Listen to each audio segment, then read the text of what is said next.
កាលពី10ថ្ងៃមុនខ្ញុំផុសវីដេអូថាក្រុមហ៊ុន Facebook គេឲ្យខ្ញុំ$95បើសិនជារយៈពេល13ថ្ងៃខ្ញុំរកចំណូលបាន$475ហើយឥឡូវនេះគឺថាវាចិត្តដងថ្ងៃដែលគេកំណត់ហើយអញ្ចឹងយើងចិត្តដឹងលទ្ធផលហើយបងប្អូនសាក់ទាយលេងមើលថាតើខ្ញុំអាចធ្វើបានឬមួយក៏អត់បាទ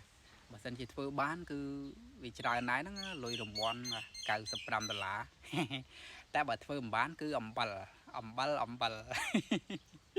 អូនសាក់ទាយមើលទាយក្នុងចិត្តមើលថាតើខ្ញុំធ្វើបានអត់បាទប៉ិនមិនចាំទាយទេបងប្អូនបាទទាយក៏ទាយមិនត្រូវតែឥឡូវខ្ញុំដាក់ឲ្យមើលបដ ாய் ទៅនេះគឺមិនបានទេបាទគឺរង្វាន់ហ្នឹងគឺអំបិលហើយព្រោះអីខ្ញុំបានតែ$41ហ្នឹង10ថ្ងៃហើយចឹងនៅសល់ពេលតែ3ថ្ងៃទៀតយើងរកអត់ឃើញទេបាទនៅខ្វះច្រើនខ្វះឡើង$434ទៀត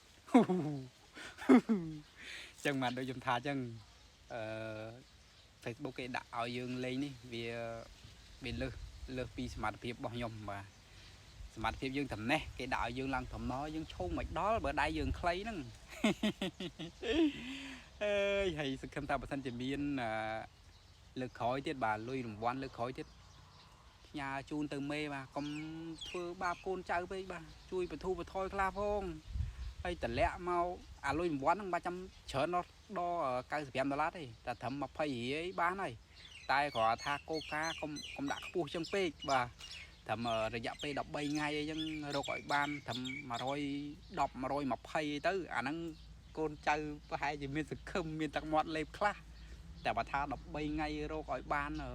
475ហ្នឹងដឹងតែអំបិលហើយរកបានទេ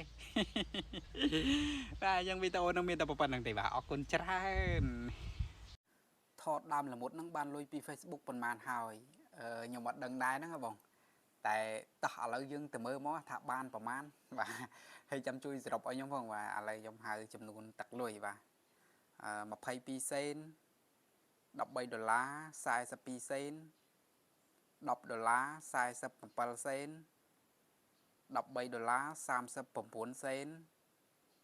$2 69សេន$7 58សេន$8 47សេន81សេន83សេន